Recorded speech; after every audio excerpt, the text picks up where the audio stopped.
If you haven't heard about Anchor, it's the easiest way to make a podcast. Let me explain.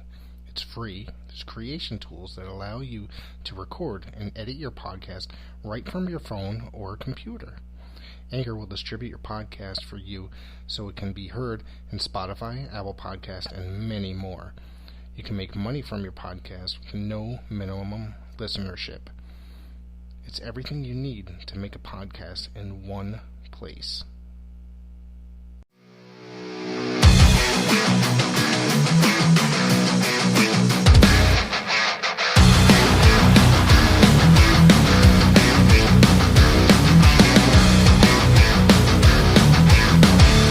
Hey, PWZ podcast fans, we are here tonight with another very special guest from the Ring of Honor roster. I'd like to give it up for the big dog himself, Addicted to Love, the newest member of the foundation, Rhett Titus. What's up, Rhett? What's going on, guys? Thank you for having me on here tonight. It's a pleasure to be here. It's our honor, trust me. Thank you. Thank you for coming on. Andy, do you want to start things off? Or do you want me to start things off?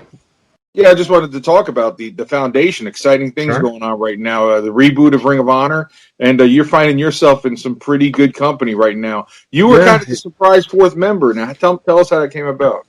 Well, it all goes back a few years ago. Jonathan Gresham pulled me aside, and he's like, "Hey, man, are you happy here?" Like, it was probably like 2017, 2016, something like that. And I was like, yeah, I'm happy here. I love being here. And he's like, I look at you and I can picture you doing so much more. I look at you, I see Ring of Honor World Champion written all over it, but you're just stuck in this rut. And then, he requested to wrestle me at a MCW / Future of Honor show. And we had like a 30-minute match. And that was like, he was like, man, like, that was really good. I really liked that. And then next thing I know, he starts putting this foundation together, and I was one of the first calls he made. So, it's really cool to have the respect of your peers. But when you have the respect of your peers, and they're, Jonathan Gresham, Jay Lethal, and Tracy Williams, that's a whole nother ball game. What's it like? You go ahead, Rick. What's it like working with those guys? Because I've recently only just discovered Tracy Williams, in the last couple months, and I've become pretty quickly a huge fan of his, seeking out other footage that I haven't really seen before. What's it like working with him? And obviously Jay Lethal's been around a very long time. So yeah, it's cool because me and Hot Sauce, we got the team at Final Battle 2020 in the first ever Pure Rules tag team match. You didn't watch it on the Honor Club, you can go back and watch it, or on Fight TV, the replay's playing. But anywho, we had been in numerous tag teams throughout the years, and we never teamed with each other once, though, but you wouldn't know it from, watching that match that we never even teamed together before, But he, and then Jay Lethal, he's a fellow Jersey boy, so, a lot of respect towards him, too. So it's pretty cool getting to, work out with those guys and that sort of thing too, and they're always constantly trying to one-up each other. So that's another good quality to have, always keeping you on your toes, competitive, Right.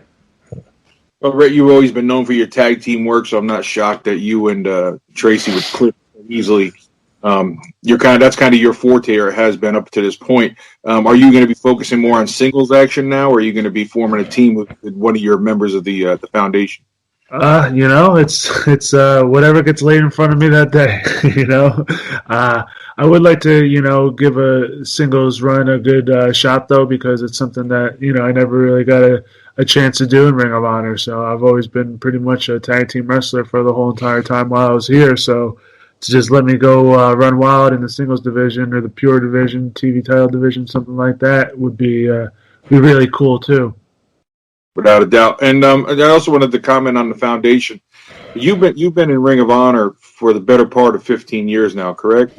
Yes. And Jay Lethal, being the veteran that he is, and being the leader that he is, it's kind of interesting to see Jonathan Gresham come in and kind of spearhead this whole thing. And is it fair to say he's the absolute leader of this group, or are they equal parts?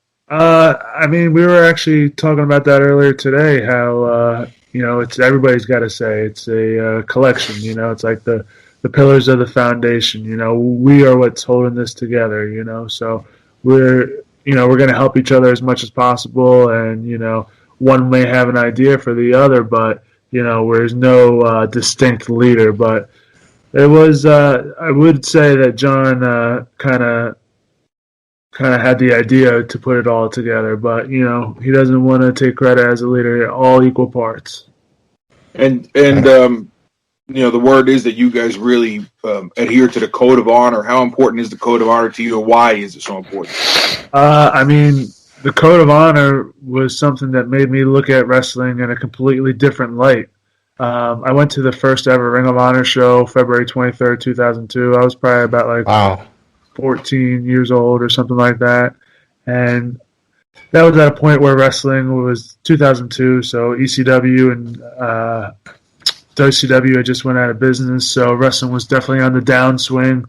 And, as a kid, you're a teenager, you're finding out this stuff, And then my brother-in-law was like, hey, you want to go to this wrestling show? I was like, I don't know. He's like, Eddie Guerrero and Steve Corino are going to be there. I was like, oh, yeah, all right, cool. They're two of my favorites. So I was like, yeah, let's go.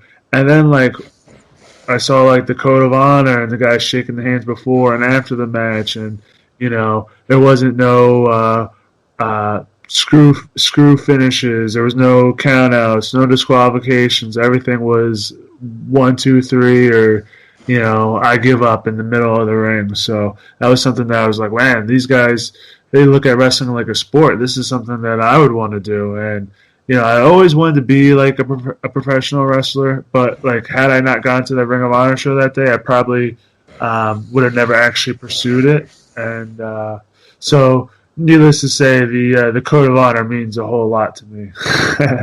Yeah, I'm glad you mentioned Carino, because we're going to get back to Carino in a minute. But fast forward to 2020, and you just had one of the most talked about matches in the wrestling scene. You and Delirious had a pure style match, incredible match. You were down. You had you had all three of your rope breaks. You'd given next one you were disqualified, and then you come out and that drop kick just gets him every time, dude. It's cool because that was my first ever Pure Rules match. I've watched a bunch of them, back in the day, and even fast forward to present day now too. But that was my first official Pure Rules match, and there's a different strategy that you really got to go in. You got to go in with a strategy and a game plan, and every single person that you wrestle, you're gonna have to come up with a different game plan. So it was really cool wrestling Delirious again, because I probably haven't wrestled him in a singles match in about 10 years or so. So it was really cool finally getting that W on him after he had beaten me every other time we had wrestled in the singles. Right. Do you have anything else, or do you want me to jump in here? I got plenty, but I don't want to do like I did last night, dude. So I want to talk about your training.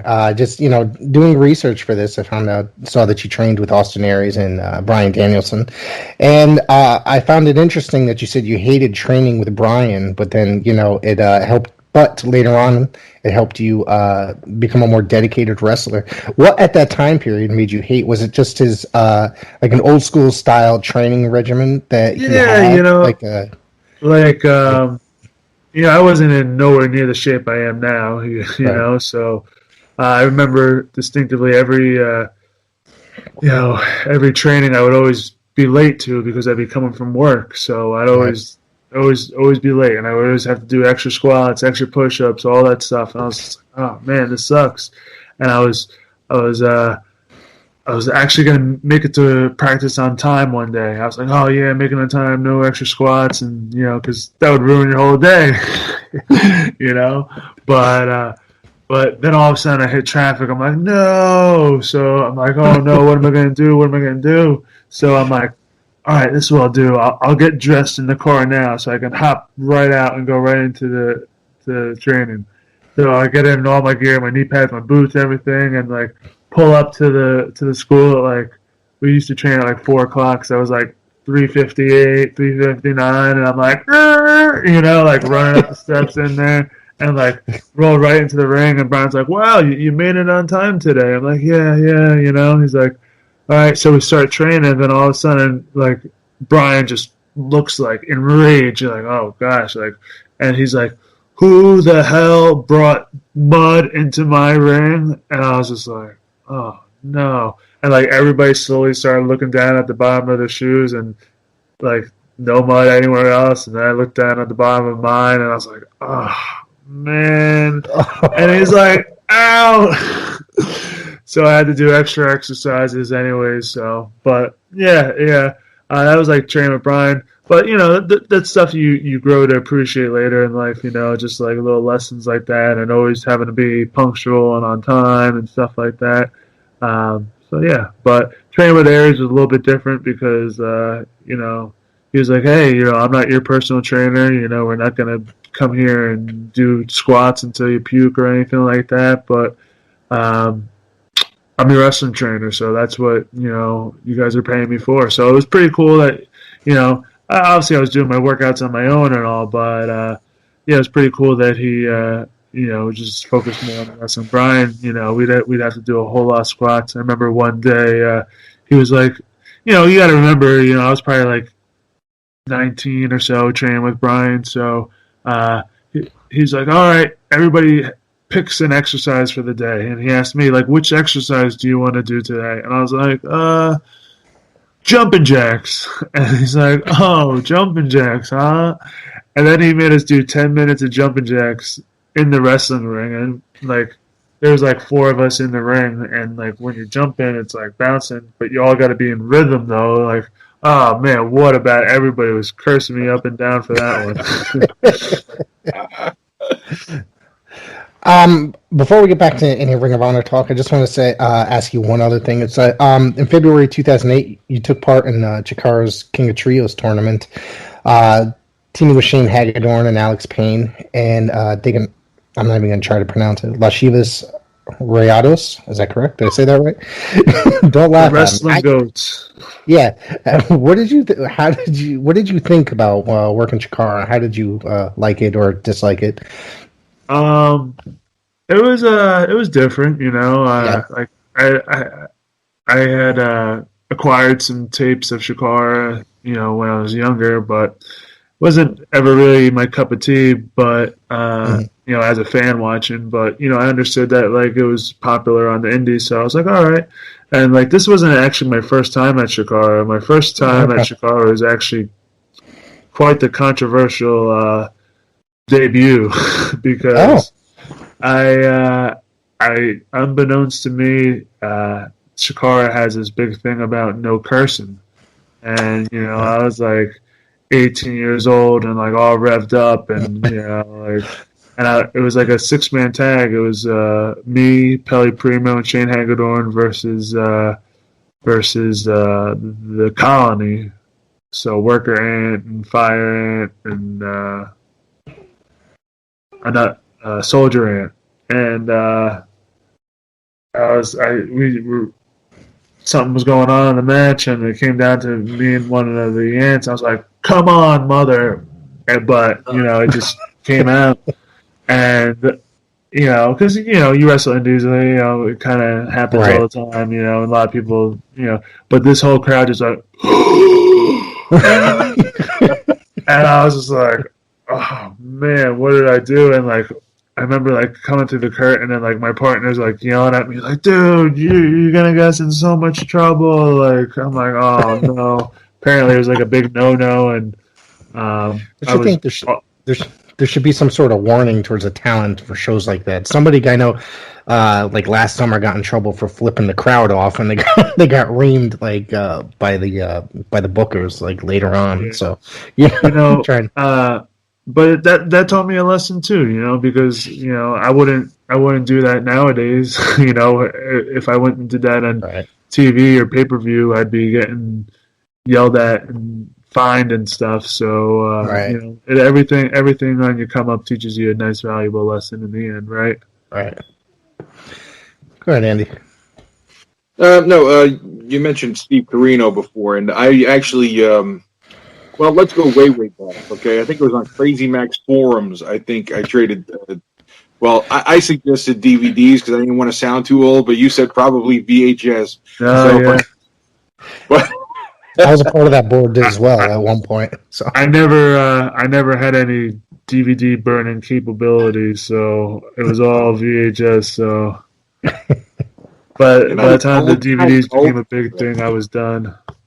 But fast forward years later, you came down here to North Carolina, where I live now, and you worked for Steve Carino. I think you came down twice, did you not? Was it one time or twice? I think I came down one time, but I think another. I remember time, you came down with Will Ferrara and Delirious and Chief. No, I wasn't with Delirious. It was just me, Will, and Berger. But there was another time where Will, Berger, and Delirious, came down too. and Ali, yeah, they went down. But I was only there the one time. But yeah. So what is that? Nice little area over there, though. Yeah, it was like in the middle of nowhere, right? good job, Andy. Literally in the middle of nowhere. But what is your relationship with Steve Carino, and has he been a mentor to you over the years? Oh yeah, I mean, man, when I first saw Steve Carino come on ECW, I was like, "That's my guy. That's my guy right there." Like, I like what he's doing, and and then like when ECW went under, I was still like, like, oh man, where's Steve Carino going to be? Like, oh, he's going to the high school over here. Like, oh yeah, like, and because often they would come around the loop or whatever, and I would always be like, whenever I see him sign online, I would be like, oh, hey, how are you doing? Like, and I was probably like 14, 15 around then, and just always bought him, write him these long ass emails, and just emails that you can't even reply to. They're so long, But yeah, so needless to say, I was a huge Steve Carino fan growing up, and then seeing him at Ring of Honor, and then he went away from Ring of Honor, and the time he went away from Ring of Honor, like, that's when I had started working for Ring of Honor, and then all of a sudden he came back, and I was just like, oh man, Steve Carino's here. Like, oh, that's awesome, and then eventually he got to be my manager when we were doing the whole Scum angle, and that was like really cool because, like, he was my favorite growing up. So now he's cutting promos and managing me to the ring and giving me advice and stuff. So it was very cool experience. And you talked about the Jersey Indies. What were some of the promotions you go to? Did you go to like Coraluzzo shows, or was that too early for you? Or no, I mean, my indie shows go back to like my first ever ECW show was in 1994 at the ECW Arena. So I was like 6 years old, but so wow. I was going to a lot of ECW shows at the arena and stuff like that. But there, just like local, hey, this guy's running a show. The one time I we go to the VHS place, like West Coast Video or whatever, A to Z Video, whatever it was called back in the day. And, because you rented wrestling tapes back then, we would trade them eventually, but back in the day, you would rent them from the store, before you knew of this message board where you could go on and trade with all these people from all over and get all these different tapes and stuff. But you go rent the videotapes, and the guy working there was like, hey, you like wrestling? I was like, yeah, I love wrestling. He's like, oh, there's going to be a wrestling show at the high school on such and such date. I was like, oh man, really? He's like, yeah, Doink the Clown's going to be there, and there's going to be a Doink lookalike contest. And I was like, what? Like, Doink lookalike contest. And I thought that this was like my way into wrestling. I was like, all right, this is it. Like, this is going to be my big break. I'm going to be the first kid wrestler. Like, I thought like 6 years old I was going to be going on the road. I had to win this contest. So I told my mom, I'm like, Mom, you gotta make me the best costume ever. Like, this is it. And God bless my mom. She made me the best looking Doink costume out of a hot glue gun, and like the hood was like, she like put a white hood and tied it under my chin and attached like Easter grass to it and like cut out all the shapes and everything. I look just like him. I'm like so nervous. Like, no, I'm not gonna win. I'm not gonna win. And I get to the show and like I'm looking around for like scouting the competition and like, you know, people just had like clown wigs on and like maybe one kid had his face paint on and intermission came and it was time for them to pick the doink and I won the Doink Lookalike contest, and Doink brought me up on his shoulders, and then you know, he wrestled Iron Mike Sharp in that match, and That's awesome. Doink won, and then I thought like, all right, here we go, and but Doink kind of just went to the next town, and I went back to the second grade. Please tell me you got photos somewhere, and if you do, please post one. I got to see that. Oh yeah, I got some photos. No, it's been a crazy time this year. Well, in the past year since March, the whole year of 2020 for the most part. You know, we actually talked to Shane Taylor recently, and we discussed, you know, how Ring of Honor and Sinclair Broadcasting as a whole have been handling the whole COVID situation. Any word on that? I mean, would you like to say anything about how they've handled the situation? I mean, when everything went down, we had a pay-per-view and a television taping scheduled in Vegas. And, you know, I remember, like, it was actually my anniversary, my wedding anniversary that, you know, we were traveling on to get to the shows. And we got, as soon as I landed in Las Vegas, they're like, hey, yeah, shows are canceled. I was like, damn, like, you know, I don't know. I didn't really think that this was all going to be that big of a deal. You know, like, you know, you always hear them sensationalize things on the news, so you think it's just another thing they're doing. But I didn't think that it'd be, you know, January now and everybody would still be going through all this. But, you know, and nobody really knew much about the virus at that point. You know, it wasn't like how it is now where people are more educated about it. No one really had any clue about anything. And, you know, they didn't force us to wrestle at all through that. You know, they were just like, hey, we're gonna learn more about this and how we can protect everybody and do this in a safe environment. And till then, you know, we're gonna keep paying everybody, and which they didn't have to do, but they did it, and which is, you know, really lets you breathe a little bit easier at nighttime. You know, but which is really cool. And then once they learn more about the testing and, you know, the contraction rate and all that, you know, sort of scientific stuff, you know, they figured out the bubble where, you know, the bubble, one of those TV tapings is about 5 times the amount of a normal Ring of Honor television taping. But they want to keep everybody safe and they want to keep it going. So, yeah, you know, we get tested 2 weeks prior to the event. Then we get tested prior to the event when we show up, and we're locked in a hotel room. And then we get tested again before the show. And then each match, the canvases are cleaned and changed, and the ropes are wiped down, and we have to wear a mask the whole time. And it's they're really going above and beyond, you know. So I applaud them. They're handling it better than any other company has, in my opinion. So, sure sounds like it, that they're handling it better than than a lot of the companies. A lot of it's been exposed as far as the way other companies are handling or have handled it in the past, and it wasn't necessarily the best. You know, there's been some breakouts in other areas. So, Andy, go ahead. We alluded to it at the beginning of this interview that you've been with the company about 15 years, pretty much your whole career for the most part, give or take a little time. Have you ever thought about going to another company, or have you ever had any offers to go to other companies in the past? You know,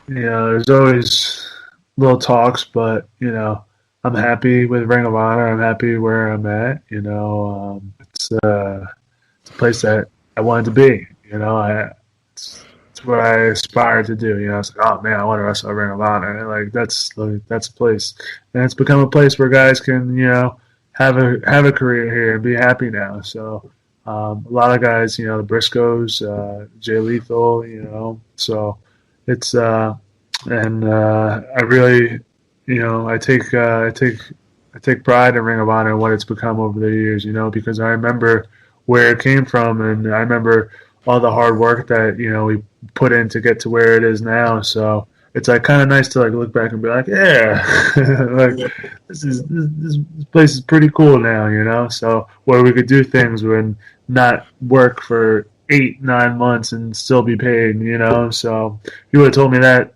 15 years ago, I'd been like, yeah, get going, but it's I've had a great time here. Now, a few years ago, too, you guys really hit a big boom when you had the Elite there and you had the New Japan deal.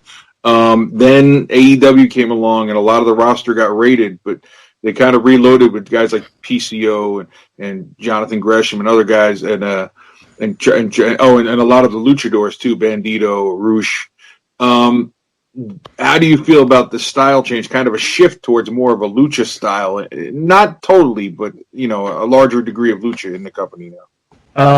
It's different, I'll say that much. It's a different change of pace than what was going on before, but right now I think we're trying to change that again and make the pure rules a little bit more of a thing, while during the pandemic, the Lucha guys have pretty much been away from Ring of Honor for the whole time, except for Final Battle. So things change a little bit for them, coming back here. So maybe they have to adapt to this style, So Right. trying to bring Ring of Honor back to like the golden days of like your 2005, 2006, where everything was done in the ring and that sort of thing. So make these lucha guys understand the code of honor a little bit better too. So, and I see guys like Roosh and Dragon Lee, and they're not shaking hands before or after the match.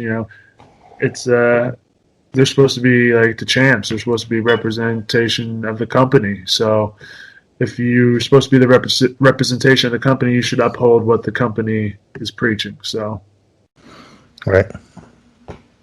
Without a doubt. And you have a well storied history with Kenny King, and the story's been told a million times.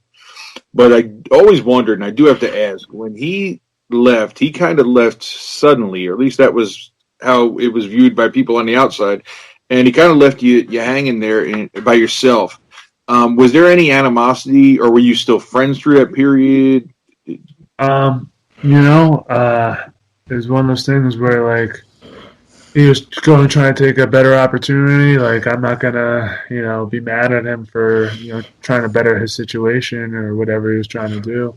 Wasn't happy with him by any means and the decision that he made, because we had worked so hard to become the tag team champions, so many years, and then finally we get it, and then it's like, poof, he's gone, like, oh.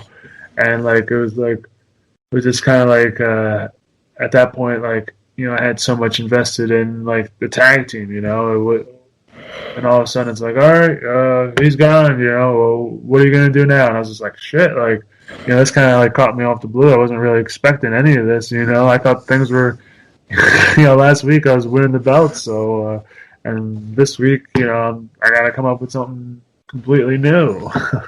So it definitely, and to get stripped of the titles too,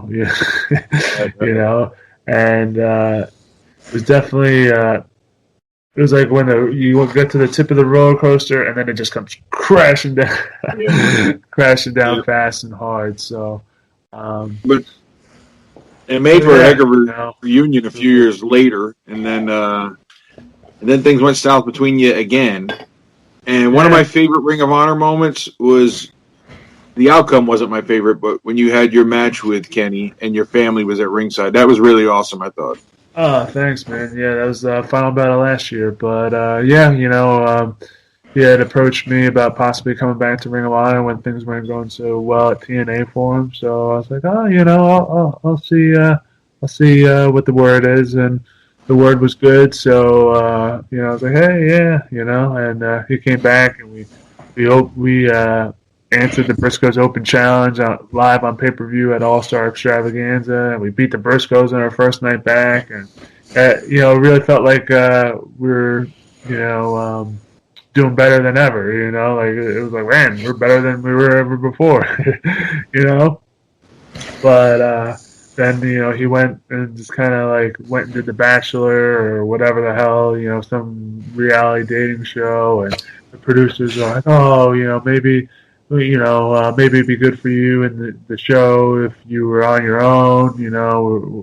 We can't be promoting these other people with you, so. And I was just like, all right, cool, Kenny. Do what you gotta do, man. I get it. Like whatever's best for Kenny, man. And it's kind of on my own again after that. Yeah, we did get to have that match at Final Battle,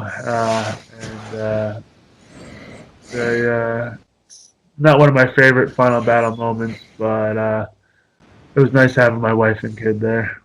That was pretty cool. I thought. Again, the outcome wasn't what we had hoped for, but and then you guys also worked with Caprice Coleman. Did you have any cool Caprice stories? Because he's an awesome guy.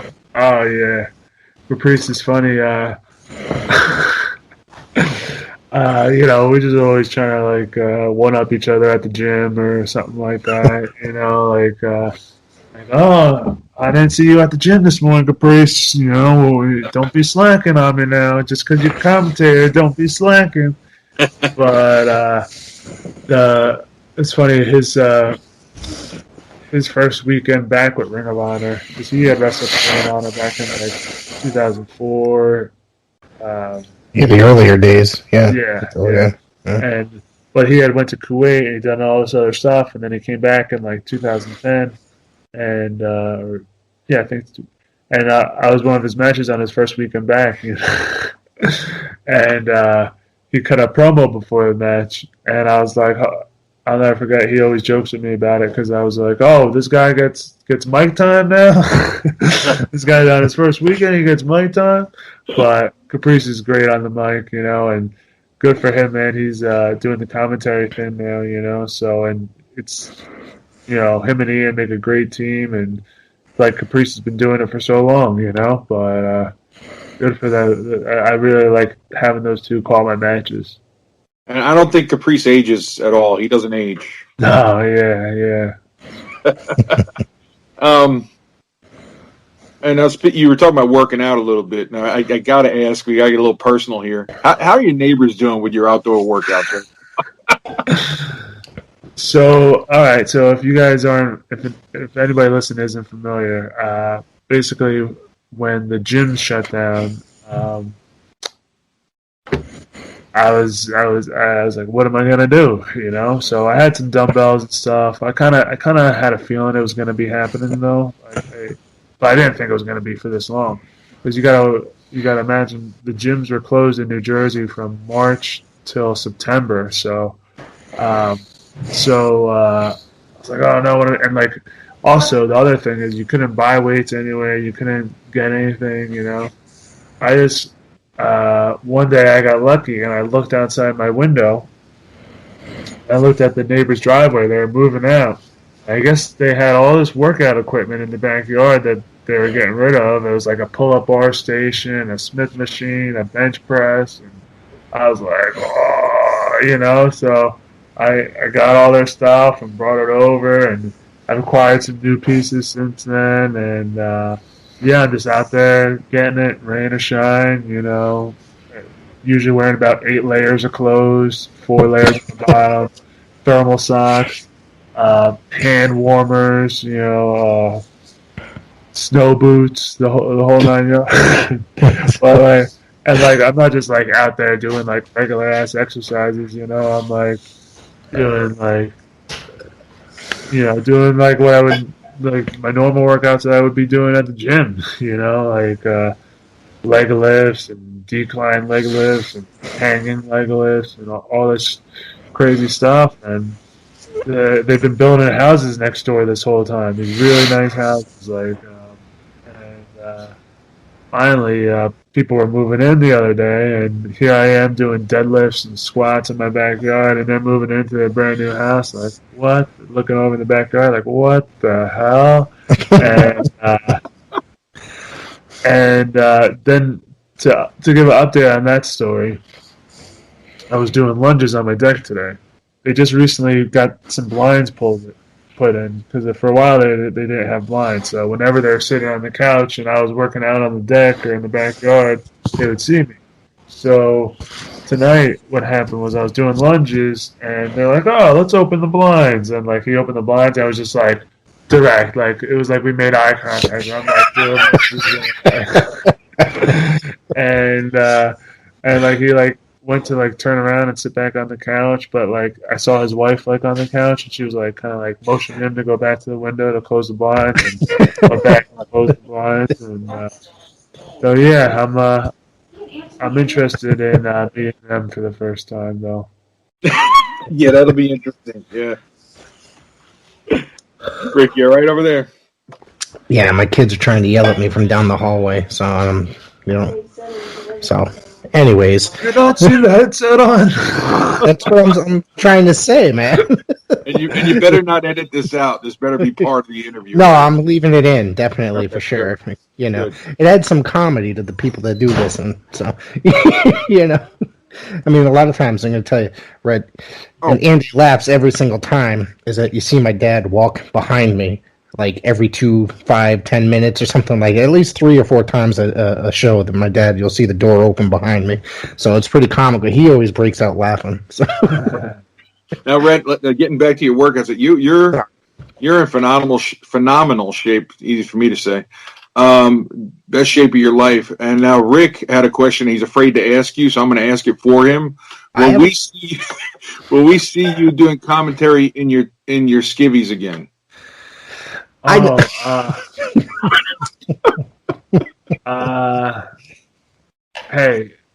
even though I'm going a little different direction with the foundation right now, I'm just going to say this. Never say never. So, things may go south with the foundation and just be like, you know what? Caprice took a good route in the commentary. I'm joining him and bring my Speedo along with me. Do you see commentary as something you'd like to do when you finally get to the point where you just can't do it anymore? Yeah. I mean, I think it's a really cool thing to do. Even that healthy. Like I enjoy doing it whenever I'm given the opportunity to do it. Because you always did it playing with your wrestling figures and or right. whatever. Right. So. You just gotta be able to work around other people now too. So right. And if we could just pick on Rick one more time, Rick, could you just unzip your New Japan? This is purely by coincidence. I didn't realize this today, but hang on. Andy now told me that I have to show you this because my T-shirt underneath. Danhausen. Oh. and I know you've wrestled him. Any thoughts on Danhausen? He's a little bizarre. Yeah, well, he's very nice, very evil. Yeah. But he's got the teeth jar. Not experience I'm trying to live again. Interesting character though. But he just signed with Ring of Honor, so hats off to him. I saw that, so that's pretty good for him. I think he had worked there before. Well, did a couple one-offs or whatever. I think prior, right? Yeah. So, good for him. He's definitely an interesting fella, like you said. Yeah. Well, that's another thing, too. The Ring of Honor, over the last few years, they seem to be integrating more characters, like a PCO, Danhausen, guys like that. Kind of contrary to the pure wrestling, environment. How do you feel about that?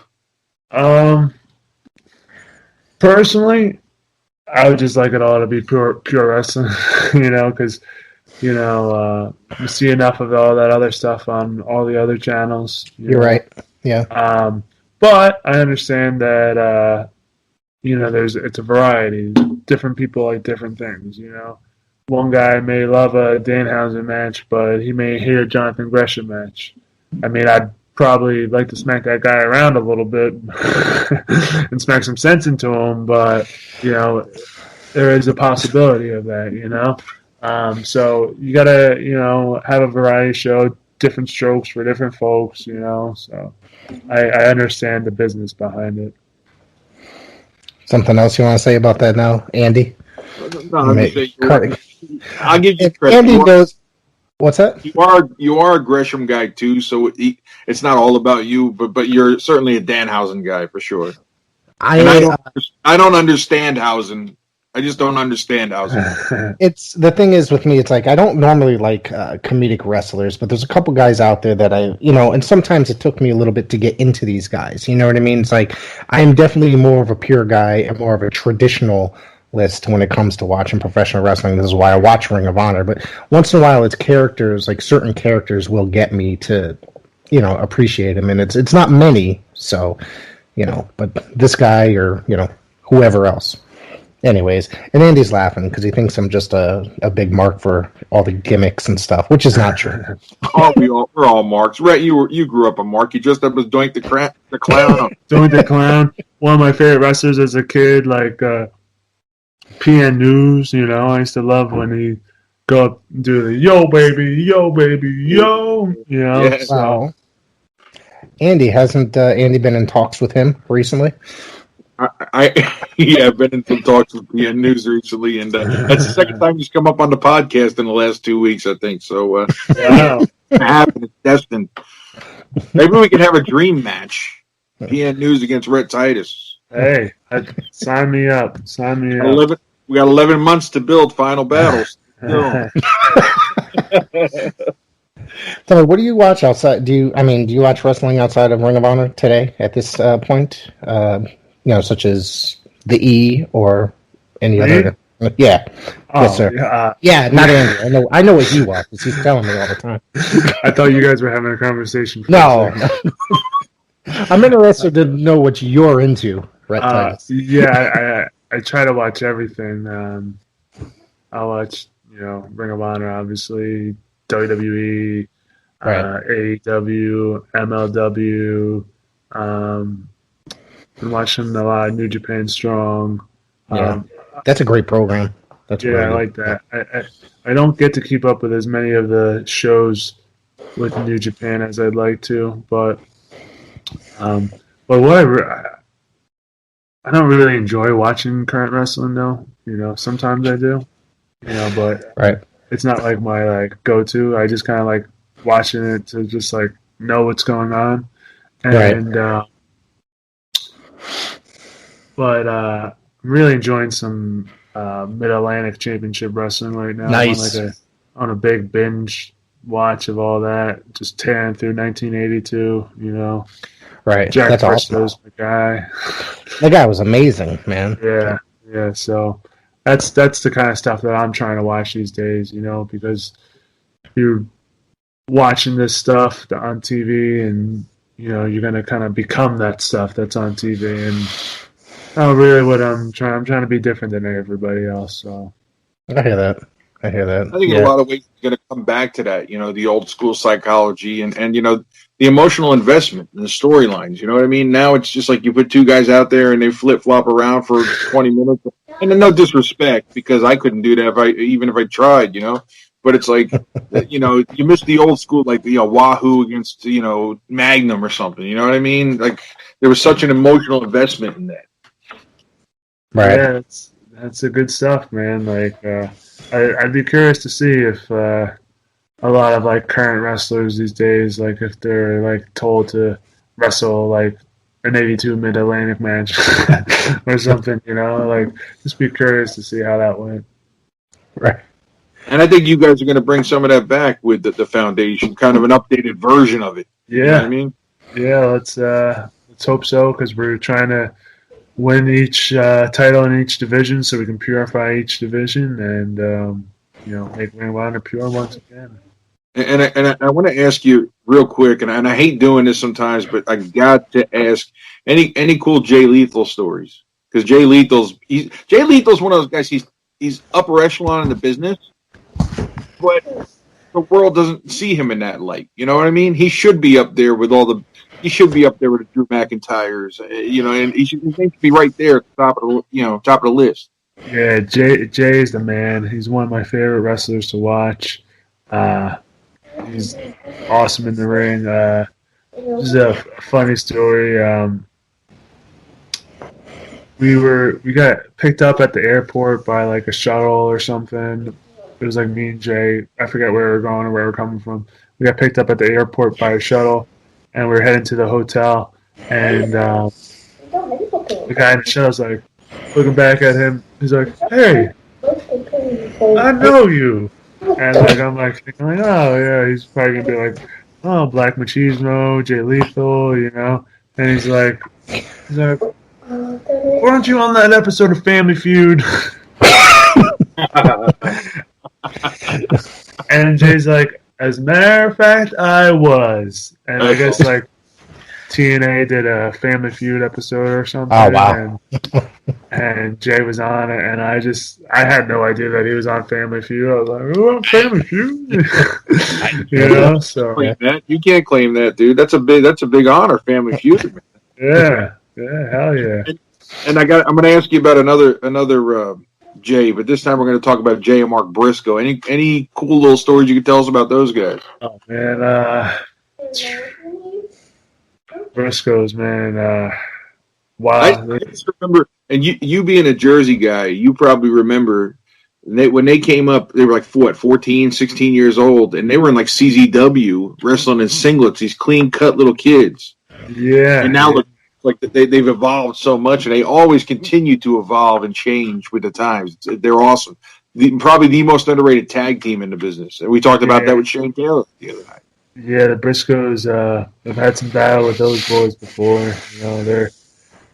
They definitely take you up another level when you get in the ring with them, because if you don't, you're just going to get ran over. They're two tough boys, so I have a lot of love for Jay and Mark. So That's awesome. Yeah, they've been around forever, and it's hard to think that it's hard to believe that they're still around. Oh, there he is. Did he go by? Yeah, you missed it. Anyways, go ahead, Andy. I'm marking out for your dad. That's pretty awesome. Yeah. Well, it's was this number 4 tonight?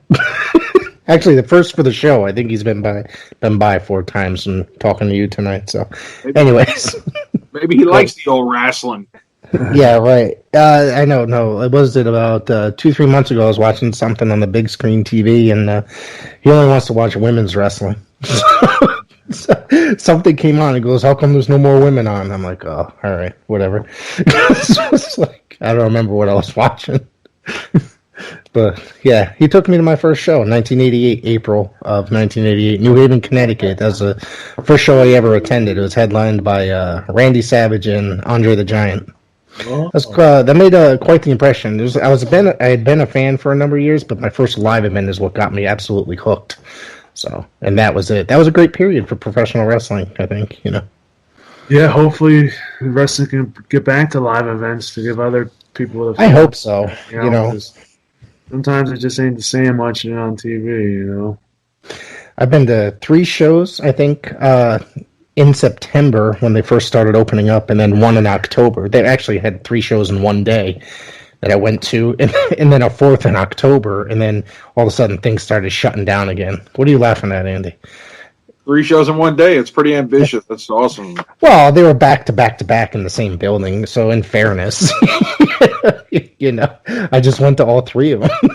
Now, Rhett, what part of Jersey? Are you from Northern Jersey or Southern Jersey, or in the middle? I'm on the shore, so I'm more Southern Jersey. Okay. Because I used to go to a lot of Jersey All Pro shows back in the day, but that was probably too north for you. Yeah, I was North Jersey, so. All right. Is there anything else you'd like to add, Andy? No, this is really cool. Again, no pun intended, but it's a real honor to have you. And you like that, right? That was pretty cool, right? Yeah, it was pretty clever. Pretty clever. I'm really excited for yet another reboot here. And see, I want to make one comparison too. If you ever noticed, like Ring of Honor and TNA both go through reboots constantly. The difference is people never really hated Ring of Honor. So I think Ring of Honor has every chance to rise, from the ashes again, and I think they will. And I'm really excited that they've made these changes to go back to what made them what they were in the first place. Yeah, it was a reboot that we may have not even noticed that we needed, but given the fact that everything that happened around us and having no crowd there now, you got to kind of change it up a little bit, because I've watched so much of this pandemic wrestling throughout, and I hate the Tron walls, with all the people on it, the Thunderdome. Yeah, I find it distracting. Even with just like them having the barricades up, they rock. You see the ropes on them and the camera. Don't really like it. I like the fact that the Ring of Honor style can take you out of the fact that there's no crowd there, that you just get caught up in the wrestling and don't even think about what's going on around it. And it's because it's always been all about the wrestling that when you remove everything else, the wrestling's still there and it's still great and people still want to tune in and watch it. So hopefully people will get used to watching Ring of Honor again. We got those watch parties every Monday night at 7. You can watch for free on Fight, tweet along with the stars of Ring of Honor. So it's a good, fun, interactive time, and you get to watch an hour of wrestling. Now, when we since you guys came back from the pandemic and everything, the Pure tournament and all this stuff and all the recent episodes, I know we talked about it with Shane Taylor. It's like everything feels like a big fight feel, like going into every match.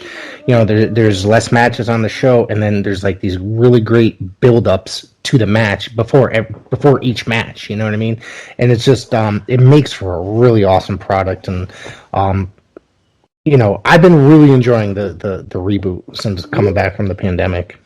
Yeah, those promos. Our guy who edits those together, Zane, is really, really good at what he does. He makes every fight feel like a big fight, So that's how it should be, because every fight is a big fight. So everyone should feel that way. Well, Rick, we're at that point now where Rick gets to put himself over, right? He gets to tell us the social media where he could buy his merchandise and everything, right? Yep. Go for it.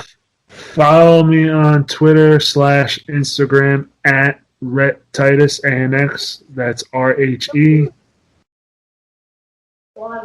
Do we lose him? ANX.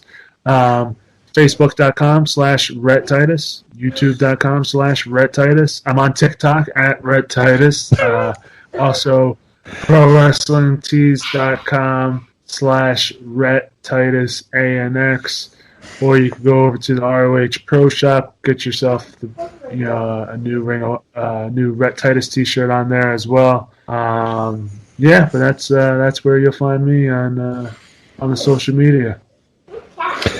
All right, Rhett, thank you very much for joining in. And everybody, don't forget, Monday nights, 7 p.m. On Fight. And make sure you go on the old Twitter machine and tweet along. Thank you. Yeah. Rhett, thank you guys for having me. Our best to the family. You have a great night, man. Hey, you too, boys. Thank you.